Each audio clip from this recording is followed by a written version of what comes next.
देखील माझ्या कोपरगावचा सर्वांगीण विकास करत असताना निम्म्या महिला आमच्या काकांच्या बरोबर उद्याच्याला ह्या शहराचं प्रतिनिधित्व करणार आहे। ह्या शहरातले पण वेगवेगळ्या प्रकारचे प्रश्न आहेत, त्याचा उल्लेख मगाशी आमच्या आशुतोषने केला।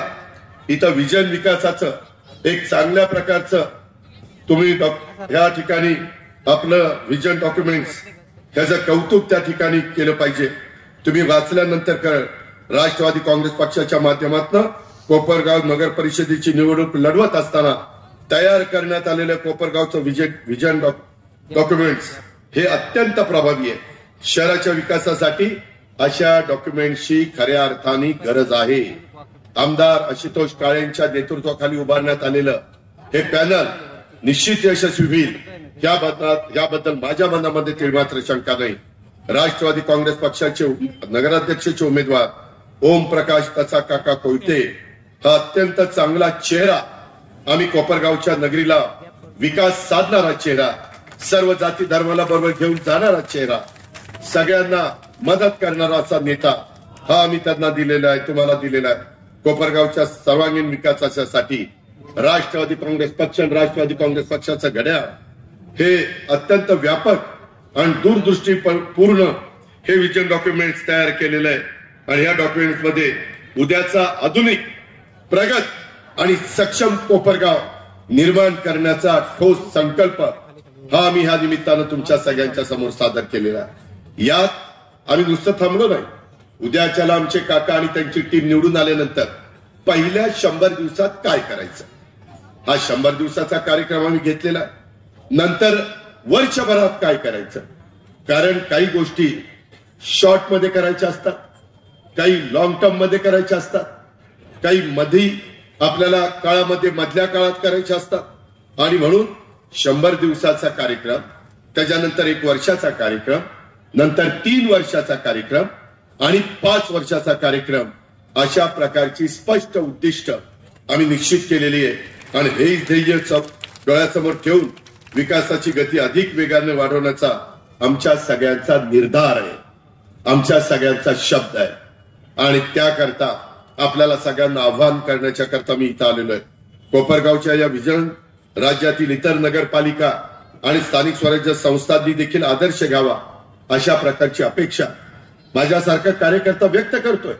मी आता महाराष्ट्रातल्या इतर पण माझ्या सहकाऱ्यांना हे दाखवणार आहे, हे सांगणार आहे, ह्याबद्दलचं अनुकरण करायला भाग पाडणार आहे।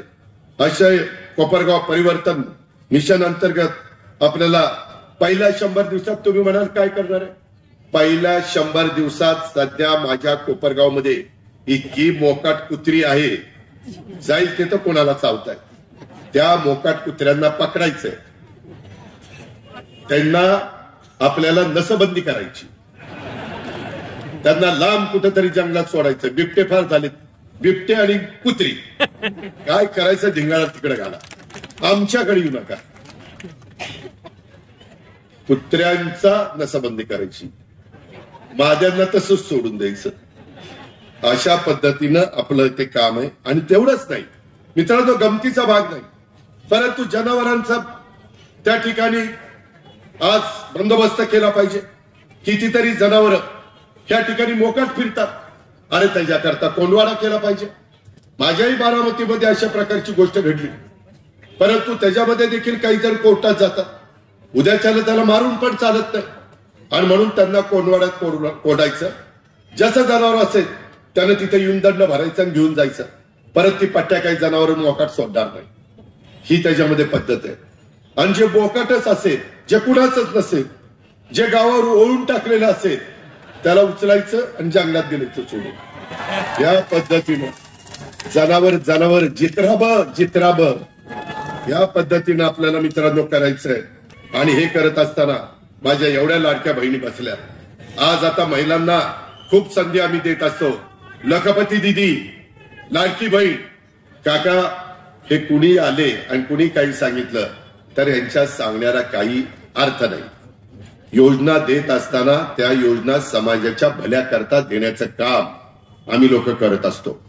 त्याच्यामुळे हे काही थातूर सांगून माझ्या लाडक्या बहिणींची दिशाभूल करण्याचं काम कोणी केलं तर लाडक्या बहिणीने त्याच्यावर अजिबात विश्वास ठेवू नका।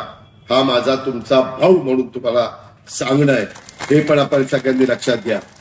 आज माझ्या शहरामध्ये स्त्री पुरुषांच्या करता स्वच्छतागृह, मुख्य रस्ते, बाजारपेठेमध्ये आज बाजारपेठ वाढलेली आहे, त्याच्यावर पार्किंगची व्यवस्था निश्चित आपल्याला करायची, मूलभूत पायाभूत कामं आपल्याला प्राधान्य करायची.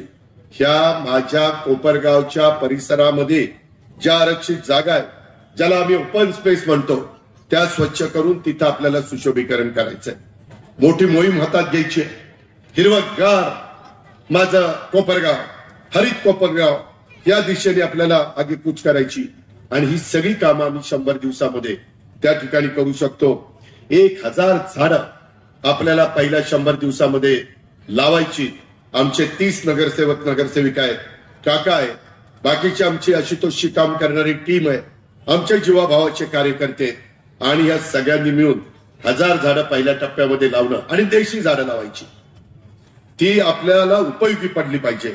ह्या पद्धतीनं आपण काम करणारे शहरातील ओपन स्पेस, शासकीय इमारती, सामाजिक सभागृह, हा परिसर स्वयंसेवी संस्थांच्या माध्यमातून आपल्याला तो स्वच्छही करायचा आणि तिथं वृक्षारोपण देखील करायचंय, त्याचं संगोपन देखील करायचंय.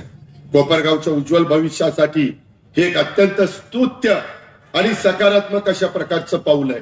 माझ्या कोपरगावकरांचं आरोग्य, माझ्या कोपरगावकरांचं मुलांचं मुलींचं शिक्षण, ह्याही गोष्टी आम्हाला आमच्या दृष्टीने महत्वाच्या आहे. आपल्या इथं आपल्याला कोपरगाव स्वच्छ, व्यवस्थित आणि आधुनिक पायाभूत सुविधांच्यासाठी 280 कोटी रुपयांची ही भूमिगत गटार योजना, त्याचबरोबर त्याला सिवेज ट्रीटमेंट प्लांट, त्याला STP शॉर्ट फॉर्म मध्ये म्हटलं जातं, आणि हा मंजूर करण्यात आलाय. ही महत्वाकांक्षी योजना लवकरच आपल्याला पूर्णत्वाला न्यायची आणि ते मंजूर करण्याचं काम या आशुतोष काळेंनी त्या ठिकाणी केलेलं आहे. ही गोष्ट पण आपण विसरता कामा नये. एकंदरीतच शहरातील कचरा संकलन अधिक सुसूत्र करण्यासाठी प्रभाग निहाय आपल्याला घंटागाड्यांची वाढ करावी लागणार आहे, स्वच्छता कर्मचाऱ्यांची वाढ करावी लागणार आहे, प्रत्येक घरातील कचऱ्याचा ऑनलाईन नोंद ठेवावी लागणार आहे. अशा उपाययोजना करता येतात, त्या आम्ही करून दाखवल्या. इंदूर शहर देशातलं एक महत्वाचं शहर म्हणून त्या ठिकाणी ओळखलं जातं. सातत्याने देशात पहिल्या क्रमांकाचं स्वच्छ शहर म्हणून ते त्या ठिकाणी बक्षीस मिळवतात. तशा पद्धतीनं आपल्याला उद्याच्या काळामध्ये पुढे जायचंय. कचऱ्याचं शास्त्रीय वर्गीकरण करून त्यातून सेंद्रिय खत निर्मितीला चालना देण्याचा निर्धार देखील आपल्याला करायचा आहे. शहरामध्ये वारंवार तुंबणाऱ्या गटाराची कायमस्वरूपी दुरुस्ती करून वाढत्या बांधकामाबरोबर होणारी धूळ नियंत्रणात ठेवण्यासाठी शाश्वत उपाय आणि यांत्रिकीकरण व्यापक वापर हा स्वच्छ माझ्या कोपरगावच्या करता निर्णायक ठरणार आहे. अशा पद्धतीनं मित्रांनो आम्हाला जायचंय. पालिकेने जिथं आरक्षण केलेलं टाकलेलं आहे तिथं खासगी भूखंडावर वाढलेली झाडं झुडपं हटवण्याच्यासाठी आपण त्यामध्ये कुठल्याही प्रकारची अडचण येऊन देणार नाही. तिथं झुडपं हटवण्याच्यासाठी मी तर बारामतीमध्ये एक JCB घेऊन टाकलेला आणि त्याच्यातून आपण ते सगळे स्वच्छतेचं काम करत असतो. हा सर्वसमावेशक आराखडा कोपरगावला स्वच्छ, निरोगी, आधुनिक हे बनवण्याच्या करता दृढ संकल्प अधोरेखित करत आहे. आणि म्हणून माझ्या कोपरगावचा सांस्कृतिक आध्यात्मिक विकास करण्याच्या करता, इथं ऐतिहासिक वैभवाला नवी उंची देण्याच्या करता आपल्याला आधुनिक पद्धतीची उद्यानं विकसित करायची. आगामी सिंहस्थ पर्वाच्या पार्श्वभूमीवर पौराणिक गोदाकाठ क्षेत्रामध्ये सुशोभीकरणाचं काम आपल्याला करायचंय. नाल्यांचे प्रवाह सुधारण्याच्यासाठी आपण 20 कोटी रुपयाचा निधी मंजूर केलेला आहे. शहरातील पौराणिक स्थळांचं जतन आणि संवर्धन करून कोपरगावला धार्मिक पर्यटनाचं आकर्षक केंद्र बनवण्याचा आमचा सगळ्यांचा दृढ त्या ठिकाणी निश्चय संकल्प आहे. समाजासाठी दीपस्तंभाप्रमाणे असलेल्या महापुरुषांच्या स्मारकांचं सुशोभीकरण करायचंय. वीर महाराणा प्रताप आणि आद्य पुरुष एकलव्य यांच्या स्मारक उभारणीला गती द्यायची. ह्या ऐतिहासिक अभिमानाला योग्य अशा पद्धतीचा न्याय द्यायचा आहे. ह्या आणि वेगवेगळ्या महापुरुषांचे, महाविभूतींचे अशा पद्धतीची स्मारक आपल्याला त्या ठिकाणी करायची आहे. आणि म्हणून माझी तुम्हाला सगळ्यांना विनंती आहे, शहराचा अभिमान असलेल्या माझ्या जिजामाता उद्यान आणि माधवबाग याच्याही नूतनीकरणाच्या करता माझ्या कोपरगावच्या सौंदर्यामध्ये भर पडणार आहे, ही पण गोष्ट आपण विसरता कामा नये. शहराच्या साठी मंजूर झालेल्या 131 कोटीच्या पाणी पुरवठा योजनेची कामं आपल्याला तातडीने पूर्णत्वाला न्यावी लागतील. मित्रांनो, दररोज माझ्या कोपरगावकरांना पाणी मिळालं पाहिजे याकरता आम्ही कटिबद्ध आहोत. शहराची भूजल पातळी उंचावण्याच्या करता आपल्याला रेन वॉटर हार्वेस्टिंग सारखा देखील कार्यक्रम घ्यावा लागणार आहे, त्याला प्रोत्साहन द्यावं लागणार आहे. क्रीडा क्षेत्राला, क्रीडा संस्कृतीला चालना देण्याच्यासाठी शहरामध्ये क्रीडा संकुल, इंडोर गेम्स हॉल, आधुनिकरण आणि जॉगिंग ट्रॅकची निर्मिती करावी लागणार आहे.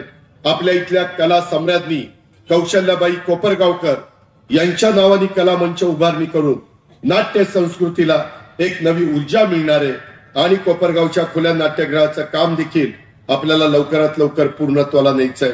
अशा पद्धतीने अनेक कामं तुम्ही ते आमच्या व्हिजन डॉक्युमेंट्स मध्ये पहा.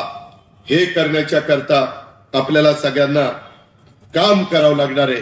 त्याकरता तुमच्या आशीर्वादाची, माय माऊलींनो तुमच्या भरभक्कम पाठिंब्याची, माझ्या बांधवांनो तुमच्या सहकार्याची आणि तरुणांनो तुमच्या उद्याच्या भवितव्याचं स्वप्न साकार करण्याच्या करता ह्या सगळ्या गोष्टी कराव्या लागणार आहेत. ह्या कामाच्या करता, ह्या विकासाच्या करता पाठबळ हे केंद्राचं, राज्याचं लागणार आहे. पाठबळ हे आम्हा लोकांचं लागणार आहे. मी आज तुम्हाला या सगळ्यांच्या साक्षीने शब्द देतो, ह्या कामाच्या करता जे काही पाठबळ लागेल, जे काही सहकार्य लागेल ते देण्याच्या करता हा अजित पवार तुमच्या समोर कुठं कमी पडणार नाही, त्याबद्दलचा शब्द देतो. कारण मी त्याच्यामध्ये काही उल्लेख केला की बघा हे वाटायला लागले, हे असं करायला लागले, पण विकास कामाला मदत करणं हे तर माझा हक्क आहे. तो तर मी देणार, तो तर मी करणार. आणि त्याच्याकरता एक हरहुन्नरी कार्यकर्ता या नात्याने आमचा आशुतोष काळे हा सतत प्रयत्नशील असतो. जाता जाता एकच मी गोष्ट सांगतो, अख्ख्या महाराष्ट्राला माहिती, मी सकाळी 6 वाजता उठून कामाला सुरुवात करतो, रात्री उशिरापर्यंत करतो. संपूर्ण महाराष्ट्रामध्ये तुमच्या कोपरगाव मतदारसंघात देखील आज महाराष्ट्रामध्ये बिबट्यांची संख्या वाढली. माझा पुणे जिल्हा, माझा नाशिक जिल्हा, माझा अहिल्यानगर जिल्हा. आणि त्याचा एक प्रसंग सांगतो. कोपरगाव तालुक्यातील काही नागरिकांच्यावर हल्ले झाले. दुर्दैवाने दोघांचा मृत्यू झाला. परिस्थितीचं गांभीर्य लक्षात घेऊन आशुतोषनी फोन केला. त्या घटना घडल्या होत्या, रस्ता बंद केलेला होता, तिथं तो गेला आणि तिथून त्यांनी मला फोन केला. मी अतिशय महत्वाच्या मीटिंग मध्ये होतो, कारण मला पुरवणी मागण्या उद्याच्याला 8 तारखेला सादर करायच्या. त्याच्यामुळे मी माझ्या पीएला सांगितलं की आता नाही, माझी मीटिंग झाल्यानंतर मी फोनवर येईल. त्यावेळेस माझ्या पीएला आशुतोषने सांगितलं, दादा मीटिंग मध्ये असले तरी देखील मला दादांशी ताबडतोब बोलायचं, मी ऐकणार नाही. मी दादांच्या पक्षाचा आमदार आहे, माझं महत्वाचं काम आहे, माझं आत्ताच्या आत्ता दादांशी बोलणं करून द्या. पुन्हा पीए दादा ते असं म्हणतोय. मला वाटलं याला काहीतरी दिसतंय. मग दादांना आशुतोषचा फोन मी घेतला आणि त्यावेळी माझ्या पीएनी चालू मीटिंग मधनं मला तो फोन आणून दिला आणि सर्वांना त्यांनी स्पीकरवर घेतलं. त्याच्यानंतर त्यांनी जे काही सांगितलं ते मला बोलून दाखवलं. मित्रांनो, क्षणाचाही विचार न करता फोन ठेवलं मी जिल्हाधिकाऱ्याला फोन केला आणि सांगितलं ताबडतोब तिथं असं घडलेलं आहे, कायदा सुव्यवस्थेचा प्रश्न निर्माण झालेला, निष्पाप त्या मुलाचं आणि त्या व्यक्तीचं तिथं निधन झालेलं आहे आणि त्यामध्ये ह्या पद्धतीनं तुमचा आशुतोष हा कधी कधी अशी का लाडकी दादागिरी, आम्ही लाडक्या बहिणींना मदत केली पण ही लाडकी दादागिरी माझ्यावर चालवतो. महाराष्ट्र मला घाबरतो. मी सांगितलं ना मी आता भेटणार नाही, लगेच म्हणतात दादाचा मूड दिसत नाही, आता नको भेटायला, परत ना परत. परंतु ती दादागिरी त्याची मी सहन करतो. त्याचं कारण ही लाडाने असलेली दादागिरी आहे. आग्रह तुमच्या सर्वांच्या काळजीपोटी त्याने त्या ठिकाणी केलेला होता आणि त्याच्यामुळं ती लाडकी दादागिरी मी आनंदाने सहन केली आणि इथून पुढे पण सहन करत राहील. त्याबद्दल तीळमात्र शंका मनामध्ये तुम्ही बाळगू नका. आपल्या जनसंवाद यात्रेच्या निमित्तानं पण जे काही शब्द मी दिलेले होते ते शब्द पाळण्याचं काम मी आपल्याला सगळ्यांना त्या ठिकाणी करून दाखवलेलं आहे. अधिक न बोलता मी एवढंच सांगेन, अतिशय योग्य अशा प्रकारच्या महाराष्ट्रामध्ये 288 ठिकाणी नगरपालिका, माझ्या नगर पंचायती आणि नगर परिषदेच्या निवडणुका चालू आहेत. त्याच्यात सगळेच उमेदवार आम्ही दिलेले आहेत, परंतु सगळ्यात अनुभवी, सगळ्यात उत्तम, योग्य जर उमेदवाराची आपण चाळणी लावायचं ठरवलं तर सगळ्यात उत्तम, अनुभवी, योग्य उमेदवार, आर्थिक शिस्तीचा उमेदवार काका ह्या ठिकाणी आहे. आता तुम्ही भरभक्कम पाठिंबा द्या. काका या शहराचा आशुतोषच्या निमित्तानं, आमच्या सगळ्यांच्या निमित्तानं चेहरा मोहरा बदलून दाखवतील, हा शब्द मी तुम्हाला सगळ्यांना देतो आणि या ठिकाणी थांबतो.